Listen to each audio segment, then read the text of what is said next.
Good afternoon. Welcome to the first ever Coast to Coast live stream featuring Democrats. We have Aaron Stonehouse from WA, Dave Limbrick from Victoria, and Tim Quilty also from Victoria. These are your voices for freedom in the upper houses of the Western Australian and Victorian parliaments. So today is your opportunity to ask them anything you want to know about what's been going on in WA and Victorian parliaments respectively, how they're handling the COVID-19 crisis, comparisons, who's doing better. And yeah, so thank you for sending in your questions. We've had quite a few so far. Welcome to our viewers from other states. You might like to ask our MPs what they would do if they were sitting in your Houses of Parliament. And hello to any international viewers. We are Australia's Libertarian Party. So before we get started, we'll just go around and get them to introduce themselves. You might not have seen them before, particularly if you're in WA and you don't know our Victorian representatives, and vice versa. So we'll start alphabetically. Aaron, can you give a brief introduction? Sure. Well, I'm a member of the Upper House in the Parliament of Western Australia. I was elected in 2017. I'm 29, and when I was elected, I was the youngest person in Parliament at the time. I think of myself as a classical liberal, probably leaning more conservative in some issues, but firmly within the lower right, libertarian quadrant of the political spectrum. And I got involved in the party after Senator Lionhelm was elected. It put the Lib Dems on the map for me, and I promptly signed up. And when the opportunity became available to run as a candidate, I was more than happy to put my hand up. And you've already been voted as having the best set with your background, which we spoke about before. So well done. We'll go to David Limbrick next. Tell us a bit about yourself, please. So I'm a member of Parliament as well in the Victorian Upper House, representing the Southeast metropolitan area. I was elected in 2018 in November. Previous to that, my background is, I'm 46. My background is I was educated in computing and physics at university, and I've spent the better part of 2 decades working in various industries in business intelligence. And previously I worked in finance for the last 7 years at an ASX listed company. As with Aaron, I suppose I'd identify as a classical liberal or libertarian, and I've been involved with the party since, I think I joined up in 2012 and became active about 2014, and I've run for election in 2 other elections, both in the last state election and in the 2016 federal election for the Senate. Great. And Tim, save the best till last, maybe. Tell us a bit about yourself. So I was always going to be last if you're doing it alphabetically on both names.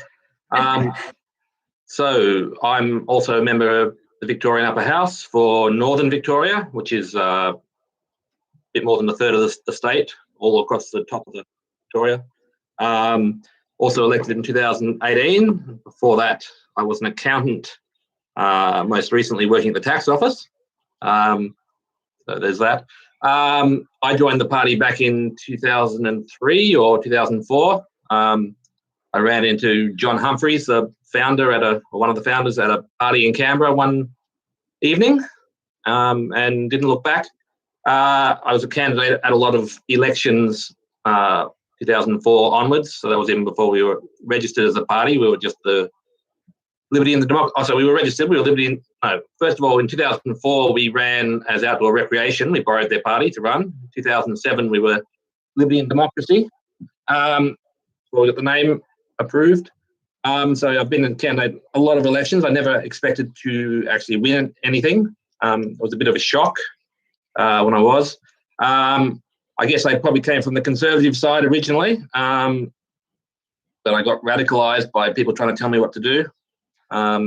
So definitely libertarian now. Excellent. And I'm Kate Fantanell, otherwise known as the hostess with the mostess.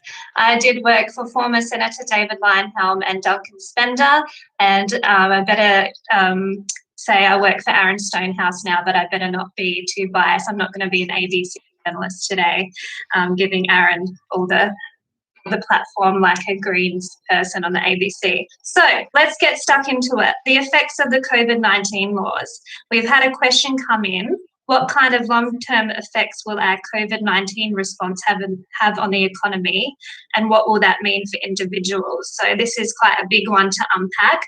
David Linehelm did write an article in the AFR, Australian Financial Review, on Friday talking about the impact on the economy. Tourism industry, $46 billion, 700,000 people employed, which has already taken a hit. We'll start with you, Aaron. What are your concerns about the effects, some of the response the WA government have made on the economy in WA specifically? Yeah, look, we've actually seen some good economic responses from the state government in terms of tax relief, payroll tax exemptions, and there's also some land tax relief slated to come in. WA is probably in a better position than the rest of the Commonwealth. We've been pretty lightly hit by COVID-19. We've just recorded 4 days straight with no new cases, but it's not so good for everybody in the economy. Of course, we've got a lot of WA that relies on tourism, and I think you're going to see this mostly in the north of WA and the southwest, where they rely not just on international tourists, but on intrastate travel and domestic tourism. For instance, in the southwest of WA, you've got the Margaret River, wine region. Everyone from Perth likes to go down there on their weekends. No one's been able to do that for the last few weeks because of these intrastate travel restrictions. You can't leave your regional boundaries. So there'll be a lot of folks in, say, hospitality who rely on that business, who probably live, week to week, paycheck to paycheck, who've had virtually no income for the last month or so. It's going to take a really long time for those kind of businesses to recover. A lot of them will probably go under entirely, and it's going to leave a lot of people destitute. Of course, you can't move currently. If you lose your job, it's not like you can travel to another region or to another state easily to pick up a new job. So there's going to be a lot of people really desperate. Longer term effects, I'm a little more worried about sort of the expansion of surveillance and the attitude some people have where they're welcoming sort of big government responses to this kind of stuff. So I think sort of culturally and politically, the implications are a little bit dire compared to economic. I think there'll be short-term economic woe, but I'm not so sure that recovery will take longer, although we'll be left with a larger tax debt.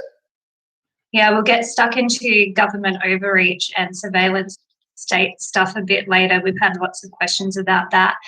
David, what about in Victoria, the effect on the economy? I mean, $24.5 billion emergency fund that was passed. That makes you a bit squeamish? Yeah, look, I mean, similar to West Australia, we had an emergency session of Parliament and we had a tax bill go through. And it's funny how everyone sort of realises in an emergency that the way to get things moving is to cut taxes. So we wholeheartedly supported that tax bill, which is, I think, the first tax anything that we've supported in Parliament. And it did similar things to West Australia, where they cut payroll taxes, etc.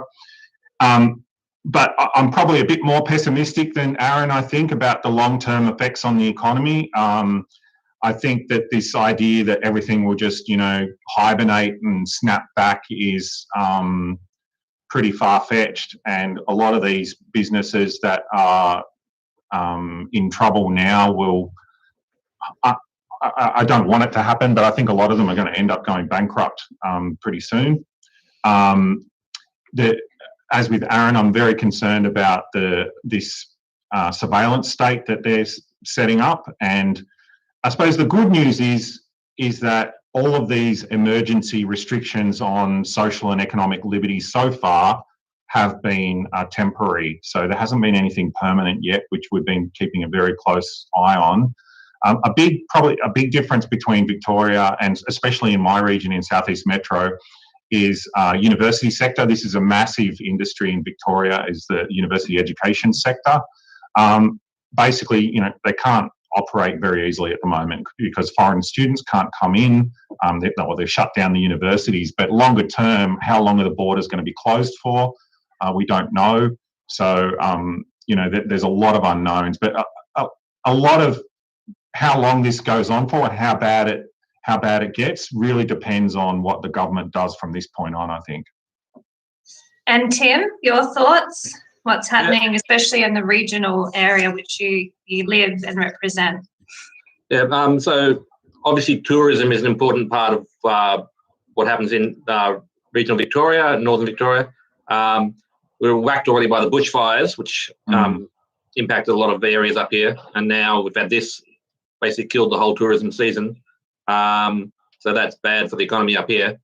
The other thing, of course, is we have in New South Wales, just across the river, they're lifting restrictions or making it better. But in Victoria, we have Dan Andrews saying, no, we're going to have to keep it up. The Prime Minister gave us an early mark, but Dan Andrews has kept us back in detention down here. So that's very frustrating for people on the border.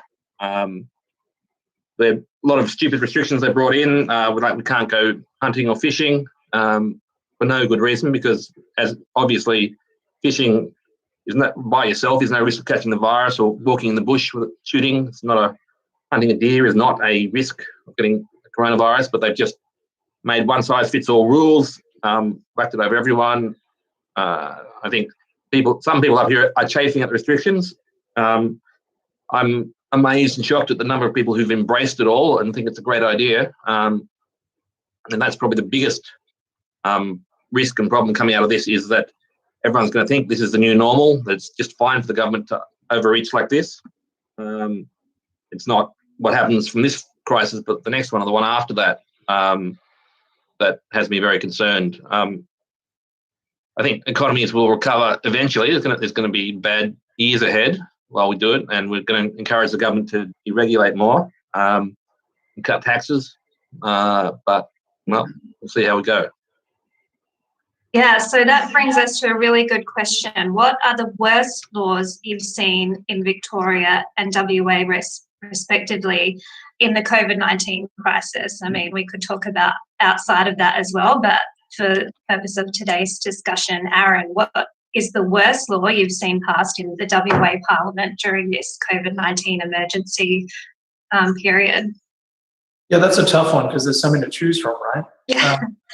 Just on that previous topic, if I can make a distinction, I think the economy will bounce back fairly quickly. By that I mean, I think commerce will resume business as usual for the most part once all these restrictions lift. But the individual people that are impacted by it, the individual businesses, I mean, they're going to be in the lurch, and they're going to be suffering for a very long time. And as David said, a lot of people will go under, a lot of people will go bankrupt, businesses will become insolvent as a result of these lockdowns and these restrictions and the economic impact of it. But as for which are the worst laws, look, that's hard to say because we haven't actually had a chance to review a lot of the laws that are being brought in. They're being rushed through using emergency powers to ram them through Parliament without the normal level of scrutiny. One that concerns me the most is one that gives medical practitioners the ability to opt in a patient into experimental treatment without the patient's consent. So a patient could be unconscious and there could be some kind of experimental treatment that might save them. And if they're unable to give consent and they're unable to reach a next of kin, then the doctor can make a decision. Now that may make sense if you're trying to save somebody's life, but it's an ethical can of worms. There's a lot to consider there about when it's appropriate for a doctor to make that decision in the absence of consent, especially when we're talking about experimental treatment.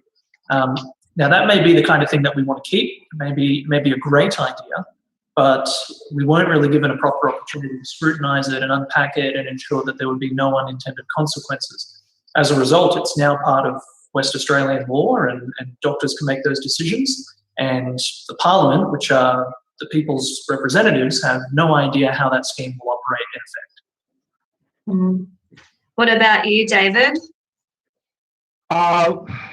Look, there hasn't been a lot of new laws passed. I mean, all we've had in Victoria are the appropriations bill, basically the government asking for more money, the taxation bill, and there was an omnibus bill, which was a whole bunch of new changes. And some of those were just sensible things around, allowing councils and stuff to operate remotely. There were some things around tenancy arrangements and different things like this. And there's some things in it that we didn't like, but everything in there was temporary. I think the main problem that I've had has been with the use of the emergency powers. So the government, through the medical emergency powers, which is existing legislation, which doesn't need parliamentary approval or anyone to vote on it, gives the chief health officer and the health minister the ability to restrict activities. And so we've spoken about, or I've spoken in Parliament about, okay, if you think about what we call the harm principle, it's the only time when it should be legitimate for government to restrict people's liberties is to prevent harm to others. But I think what we've seen with a lot of the uses of these emergency powers is that they haven't met that criteria. So Tim already mentioned some like fishing and hunting by yourself, but actually there's a whole range of activities that I think don't pose a reasonable threat to transmitting the virus that have been effectively outlawed. And I think that that's a very, very bad precedent. My feeling is that the reason that they've done it is not really to prevent transmission, but early on, the Victorian government was criticised very heavily for their confusing messaging. So they've simplified the messaging and policing by just, banning the lot. Now, clearly that's an overreach in my mind. What about you, Tim? What's the worst law you've seen passed during this COVID-19 crisis? I'm going to agree with David. Everything that the laws that went through were just temporary and they'll be pulled out. I think some of the stuff they've done with tenants is wrong and breaching property rights, but it's all temporary. As David said, the overreach on the ban, they don't have unlimited powers under the emergency declaration. They're only allowed to do things that are reasonably necessary, and I'm positive that they've exceeded that. And if someone's got $50,000, let me take it to court. I'd like to challenge them in the Supreme Court. But other than that, the fact that the emergency has given them a blank check to spend money, they had a big budget crisis before the bushfires. They had a massive budget blowout. They were going to be billions of dollars in the red. Then the bushfires came along, and now this. They've had basically given a blank check, $25 billion, go spend it how you like. It's just covered up what was going on beforehand. Another question that we've had is on the lines of education and school closures. I know this is something, David, you've been tweeting about. I printed your tweet out. I don't know why I printed it. That's a bit boomer of me. But you tweeted, I have it on good authority that Victorian mum group chats discussing forced homeschooling during the pandemic somewhat resemble 19th century Ballarat miners sharing their feelings mining licenses. The government had better open the schools soon. What's happening with your school closures in Victoria? Yeah, well, for our West Australian friends, that reference was actually to Eureka Stockade, which is the only revolution or attempted revolt against the government in Australian history that I'm aware of, and that was over mining licenses. Tax reform. I think what you're seeing is there are certain parents that are dealing with, and children that are dealing with this okay, but there's a lot of families out there that are struggling really hard with keeping the kids effectively under house arrest for long periods of time. It's not good for the kids' mental health. It's not good for their educational outcomes, I don't think. A lot of them are having trouble with this. I think it's not good for the parents' mental health either. No, it's not good for the parents' mental health, and a lot of the parents are scared to complain about it. And so they're communicating with each other through group chats, and I've spoken to a few people about this. They're very upset, and but they don't want to speak publicly about it. I think there's a lot of quiet resentment about what's happening in schools, or out of schools as it may be. But I'm very concerned about the long-term impacts of this. And I think older kids tend to deal with it a bit better, but younger children, like primary school and younger ages, are having a terrible time with this. I see it in my own family. It's it's not good. Like kids are social, right? Locking them away from all their friends for weeks and with no indefinite sort of light at the end, with this sort of no light at the end of the tunnel. It's very, very distressing for a lot of kids. And, this is for families that are in a good situation, for families that have unstable marriages or issues in their house, or they live in a small apartment, or they don't have access to technology, or their parents don't know how to use it, or they don't have the money, or they're trying to work from home. I mean, this is just a nightmare for lots of parents, and the schools have got to be opened again soon. It just can't go on like this for much longer.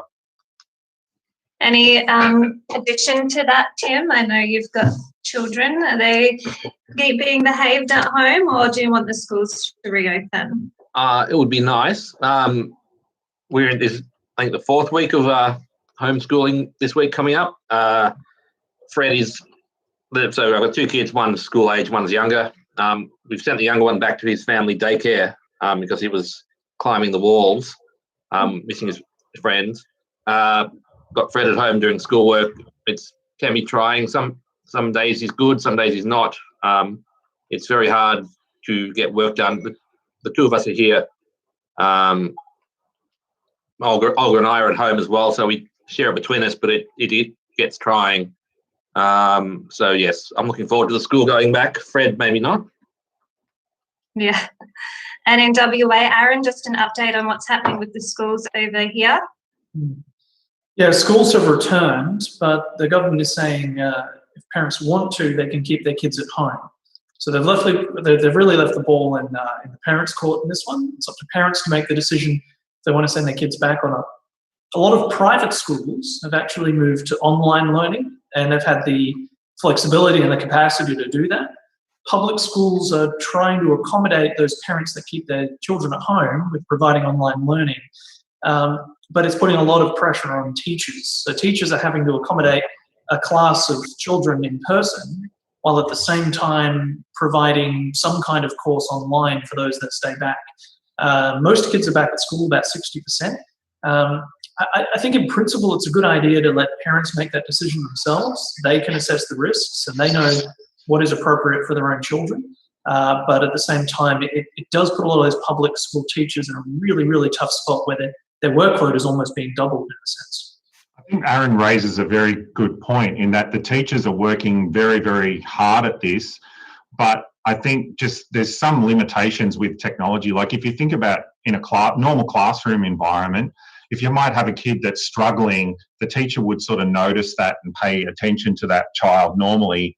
And in the current situation, that's a lot harder. And similarly with kids that are very bright and maybe something's not very challenging, they would notice that as well and give them more attention. And with this online environment, that doesn't work very well. And the teachers are not only having to put in, like Aaron said, like massive amounts of hours, but because it's not as effective as being in the classroom, the parents are also putting in these massive hours, and you get this really inefficient way of teaching children, I think. So if you're tuning in, welcome. This is the meeting of the Liberal Democrats National Cabinet, if only. These are your 3 sitting representatives in Victoria and WA. It's your chance to ask them questions about how they've been handling the COVID-19 crisis, what they've voted for, what they've voted against, and how they've been standing up for your freedoms and liberties during this time. So we have had lots of questions about this. This does enter into the realm of federal politics, but I've got a question. Will you be downloading the COVID Safe app? Why and why not? Aaron, we'll start with you. Absolutely not. Look, it's ultimately I don't trust the government with this kind of data. They've proven time and time again that they can't be trusted in these matters. I said on a live stream for my followers last week, metadata, there are agencies accessing our metadata that were never meant to get it in the first place. They're accessing the URLs you visit, which they were never meant to have access to. We've also had instances here in WA, for instance, where a police officer used the police database to cyberstalk women he was dating on Tinder. The institution doesn't necessarily need to be corrupt, but what we know for certain is that individuals are absolutely corruptible. And I absolutely wouldn't trust them with something like that, where they can track your day-to-day locations. Now, they assure us that police won't have access to this, either Commonwealth or state police, but health officials will. Well, still, health officials could use this data in a dodgy or corrupt manner. So, no, I won't be. Do I think it would make me any safer? Not particularly. I mean, if you're already observing all the restrictions that are in place, you shouldn't be spending 15 minutes with anyone anyway. Unless you're on public transport or something, which I'd be trying to avoid at this time, regardless. What about you, David?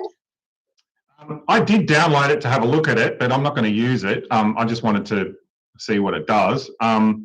So one thing that I think I'll just correct something Aaron said, it actually doesn't check your location. It just tracks Bluetooth handshakes of people around you. So it sort of sniffs around to see if anyone else is using the app and collects their Bluetooth signature and then can use that later for tracing.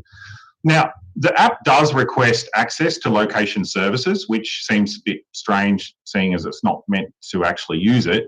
And the government said, it's undergone independent verification, but they haven't released the source code on this. And we know that the government's put in these new laws this was a while ago, to enable themselves to force software developers to put back doors in software, and also make it a criminal offence for the software developer to tell anyone that that's happened. And as Aaron mentioned, the metadata, it was brought in to stop terrorists and pedophiles, and we've ended up with local councils using it to try and find rubbish being dumped. I mean, the scope creep of these sort of digital privacy things it's a real trust issue with the government. They time and time again, they've brought in these things for big, they've used big justification things. If anyone doesn't support this, they're supporting the terrorists. That's what they said with the metadata, basically. And with this, if anyone doesn't use this app, then they want people to die from disease. Well, the government has a track record of expanding the scope of this sort of thing, and I just don't trust them. I think a lot of people don't trust them with this sort of thing. Brad's left a comment saying the federal government are blackmailing us to download this app, saying they'll reopen the pubs if we download it. Tim, do you have any comments about how the federal government are trying to sell this to us? Yeah, we got a lot of that message. We open the pub, you can go and have a beer again. I think it's just more COVID-19 theatre. It's not that useful. I could be convinced if the crisis was bad enough and there was enough privacy on it, but I think neither of those things have happened. So the short answer is I'm not using it. And I don't know that's going to help anyway. 15 minutes. Sorry. Yeah. No, sorry, I didn't mean to interrupt you, Tim. We've had more questions regarding the handling of this. So a good question was, politicians and bureaucrats are well isolated from the negative effects of a lockdown.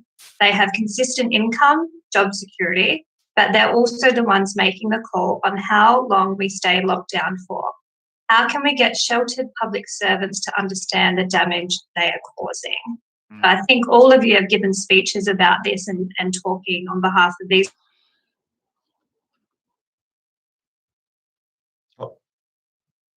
Uh-oh.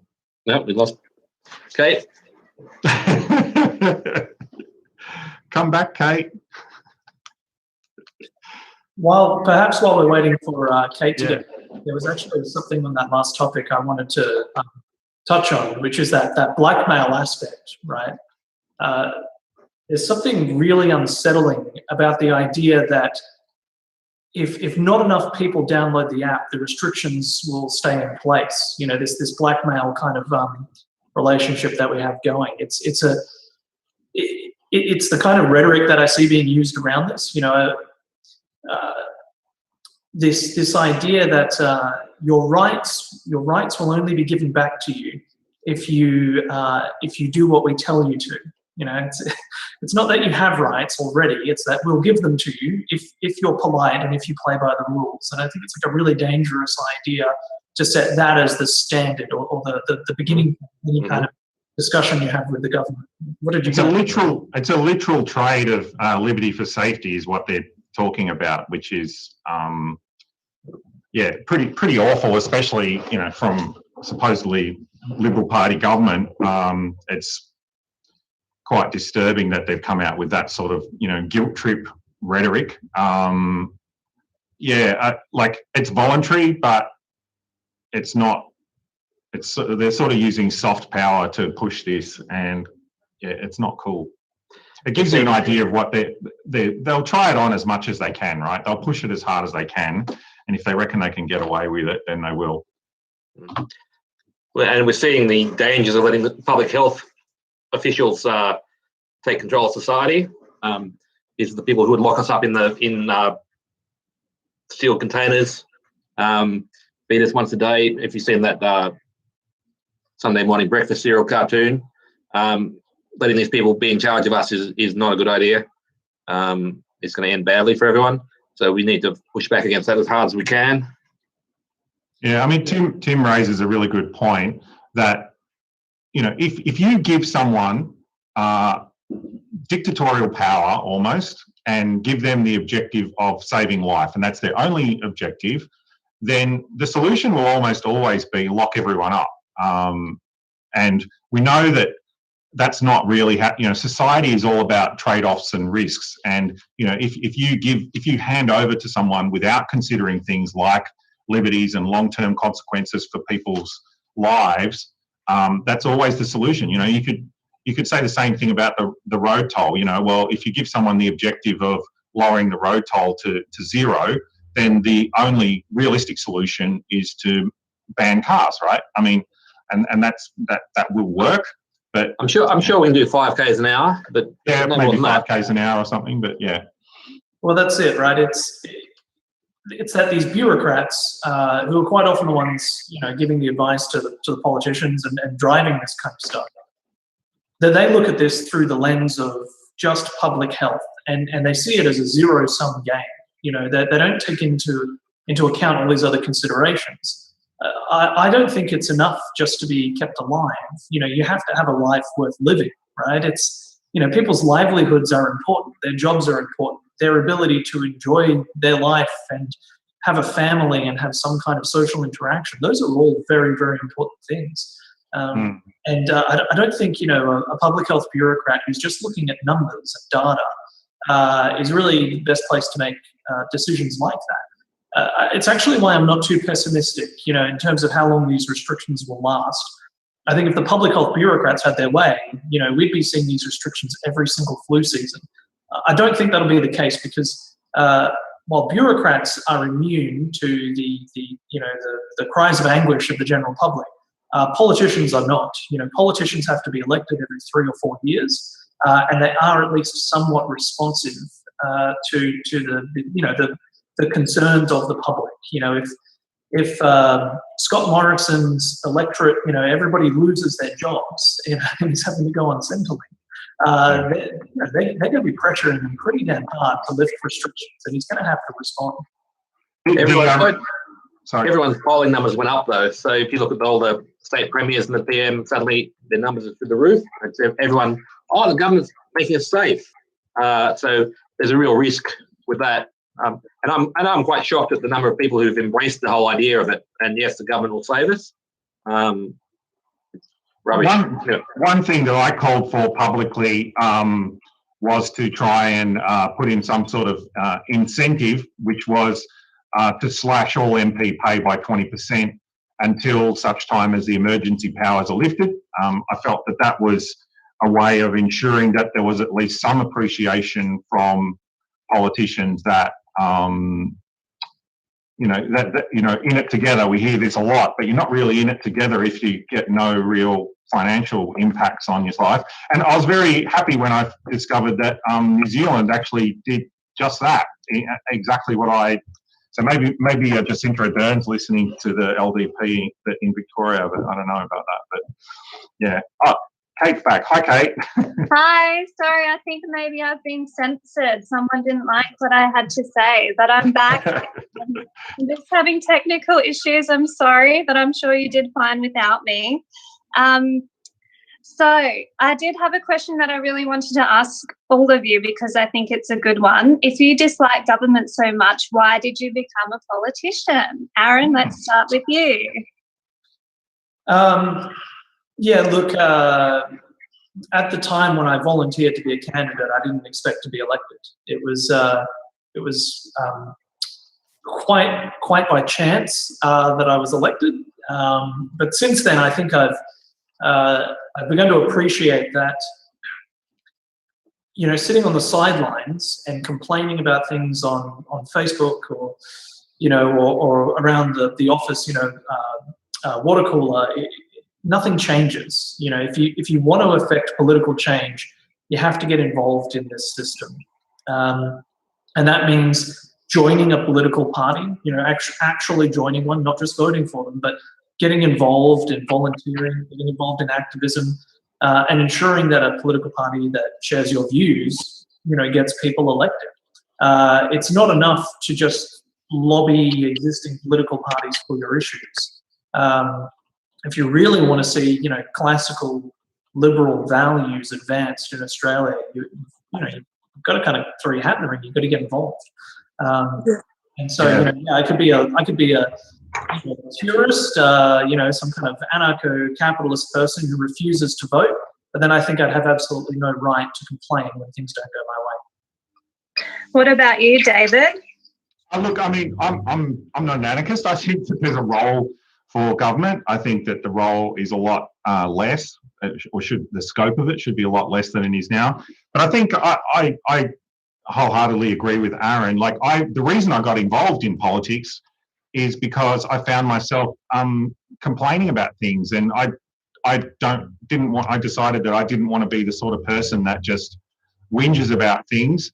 Ultimately, if you want to change the world for the better, then you have to get involved in stuff. You can't just sit there and whinge about it. And the way to get involved, as Aaron and Tim have both said, or Aaron said, and you know, we've all done, is we've got involved in a political party. We joined the party, and we've reached out to try and change things, and that's what we're doing. And I think one of the things that I'm very proud of, that I think we've all done, is that we've had these principles going into this, and we've stuck to those principles as much as we can. And I'm very proud of that. In fact, you know, if Tim and I do have disagreements, it's about how our interpretation of how we adhere to principles. It's not about whether we, you know, don't adhere to the principles. It's our interpretation of them. And I think that's a really important thing.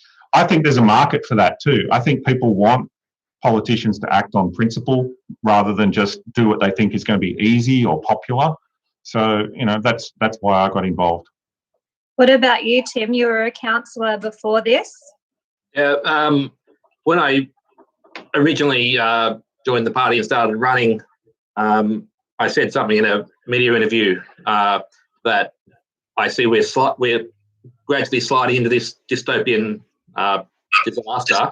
And they said, "Why are you running? You've got no chance of winning." I said, "Well, when we slide into disaster, it won't be look at me and say I didn't do anything about it." So I'm running to put an alternative message out there, to bring the idea out there. And the same thing, being in Parliament, it wasn't something I expected originally, but we're there to sell the alternative message that we don't have to keep continuing this slide into soft socialism or hard socialism, authoritarianism. There is an alternative, and we're selling the message. And I think that sooner or later that'll become attractive to enough people that we make a change. One thing that, if I try and be optimistic about this whole pandemic situation, is that one thing I've noticed talking to, you know, especially refugees who come to Australia, but people that have lost their liberty are the ones that tend to be to defend it, or to have the greatest appreciation of it, you know. And if we think about, you know, even the way that prisons work, the whole idea of putting someone in prison is to take away their liberty in the hope that when they get their liberty returned to them, that they will value it enough to not engage in crime again. But now we have this situation where everyone has had their liberty taken away from them to some degree. And I hope that coming out of this, that people will be more mindful and more sensitive to their liberties and what they can and can't do in their life. And this sort of the idea of freedom and protecting it will be more attractive to more Australians. Yeah, and they're great points. And we've actually had in the Western Australian here on Friday, we made front page news with a private members bill about liberty and the criminal trial system. So Aaron put up a private members bill about this, which, like I said, was on the front page of the West Australian. Aaron, can you just give a brief summary of what that was about? Yeah, sure. So it's a bill that's designed to make it easier for people to get, or basically to give people more choice when they're facing a trial. So currently, if you face a trial, you get a jury and you have a right to a jury trial. That's a good thing. That's a right people have enjoyed for hundreds of years.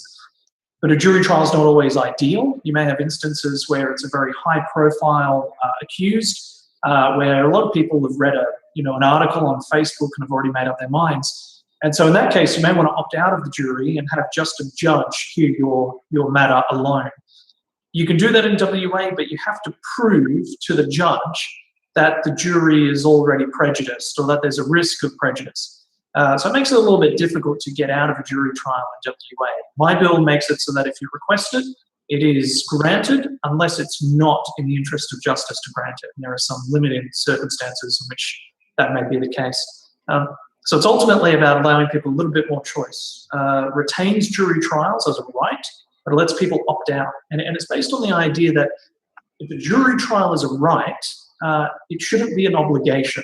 You should have a choice as to whether or not you exercise that right. The bill's going quite well. It's got a parliamentary inquiry looking at it right now.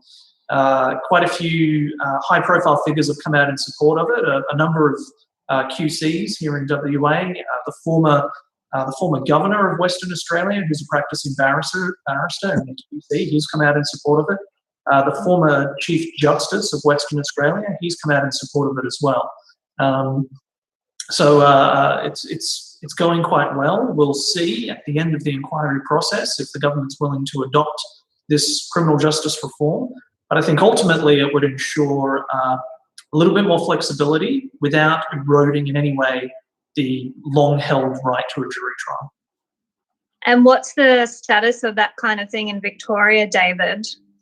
Well, interestingly, this was actually one of the things that in the recent coronavirus omnibus bill, they allowed judge-only trials in Victoria. So we're getting a 6-month trial run of this ability. Now, the rationale was totally different. The rationale was that the jury selection process poses a threat of transmitting the virus, and so they wanted to provide the ability for defendants to opt in to a judge-only trial to expedite their trial and stop them being on remand for too long. I'm very open-minded about this. It allows more choices for the justice system. I think I do have some concerns about it, but the way that it's working in Victoria, it can only happen with the consent of the defendant, and it's only for a 6-month period during this coronavirus thing. So, but we'll be watching very carefully. I mean, Chris, justice system reform is something that we're paying a lot of attention to, and I think in Victoria, I'll be very interested to see how this actually works over the next few months and whether it benefits justice in Victoria. And another question that we had specifically for Tim, you called for a regional exit of the regions from Melbourne. Why would the regions want to separate themselves from the Victorian government? I mean, I'm sure you could go on about this all day, but just quickly, your thoughts on that? Particularly this Victorian government, but certainly in New South Wales and Victoria, the cities of the mass of the population's in the city. The government's focused on the city. Basically, regional Victoria misses out on everything. As far as this government's concerned, the Victoria stops at the end of the tram tracks in Melbourne. So the regions would be far better off. But there are issues with it. But effectively, they're not governing for Victoria. They're governing for Melbourne, inner city Melbourne. They'd be much the regions would be better off if they were left to themselves. Could make sensible rules. There is a gap of understanding between the city and the country. I grew up on a farm, and not everyone in the regions did grow up on a farm or anything else. We have civilization in the bush as well, but there is a big gap of understanding between the people in the city and the country, and I don't see it's going to get better. It's going to get worse. We need to be left alone. So we don't need to necessarily make a separate country, but certainly a separate state. Leave the city to itself. I think the Federation is ripe for some redrawing of boundaries effectively. What about you, Aaron? Is that sounding a bit like WA seceding to you? Yeah, look, it's great. I'm a big supporter of self-determination. So, whether it's regional Victoria or New South Wales, or it's the entire state of Western Australia, absolutely, people should be, deciding for themselves how their local area is governed, rather than leaving that to a bunch of bureaucrats and politicians in Canberra. Excellent. Well, we've gone for about an hour talking about liberty, freedom in the COVID-19 world. Sorry about my technical difficulties. I think I've been hacked, but that's fine. Obviously, the government don't like what we're saying. So this was our first Coast to Coast live stream featuring your sitting 3 Liberal Democrat MPs. We had Aaron Stonehouse from Western Australia, David Limbrick from Southeast Metropolitan Region in Victoria, and Tim Quilty from Northern Victoria Region. I'll just get you to go around quickly and say, how can people get involved? How can they keep in touch with what you're doing? And how can they help get more people like you elected? Aaron? Yeah, sure. Well, look, we're going into a state election next year. It's in March 2021. So it's all hands on deck. Anyone who's interested in getting involved, they should go to liberaldemocratswa.org.au and sign up there, so we know how to get in touch with you when we need volunteers or helping hands. David? Yeah, again, like if you want to get involved, you can always join the party or attend a branch meeting. Now, branch meetings aren't really happening at the moment, although I think we're organising a virtual meeting in Victoria soon. But people are always welcome to get in touch with my office and discuss issues. And I'm sure Tim would be the same. Really, nothing happens until you get out there and get amongst it, right? The very first rule of doing any of this is you've got to show up, right? You've got to get involved somehow. Sitting at home and typing comments on Facebook is all great, but ultimately you have to get amongst it if you want to change things in the world. And that means going out and meeting people. That means signing up to joining political parties or joining other activist groups or interest groups or whatever. I think it's really important, and stay in touch with your MPs. I mean, we're getting paid to communicate with people. We've got teams that can talk to people. So if you've got issues, talk to us. We do our best. We can't help with everything, but hopefully we'll try and do our best to help people. Yeah. And Tim, how can people follow what you're up to? I should have just mentioned we have council elections coming out in Victoria in October, so that's a great way to get involved if you're interested. We only have a handful of candidates so far. It's a great stepping stone to bigger and better things. Just look at me. We also want to do some more. We're trying to set up regional branches. We've got a couple going. We need more. We've got one in Bendigo, Ballarat, and Geelong. We're trying to get a Wodonga one up and running, and some more regional branches. So just get in touch and we'll make that happen. And yeah, get in contact. We will need people to work to make things happen. Parties don't run on MPs, they run on volunteers, they run on members. So if you want the party to succeed, you need to be in touch. We were all volunteers for a long time before we got elected, and I think all of us were in the same situation in that none of us actually expected to get elected. So, when you get involved, it leads to a whole series of, a whole chain of events, and who knows what happens. So, we're proof that getting involved can do something. Yeah, so if you've tuned in today and some of the things has resonated with you, how your freedoms have been infringed upon during the COVID-19 crisis, that's why we need people like David, Aaron and Tim in Parliament to stand up for your liberties and freedoms when the government is so quick to take them away. So thank you for tuning in today. It's been a pleasure, and keep following our content, keep sharing our content, and remember to vote one Liberal Democrats at your next election. So thank you. Thanks, everyone.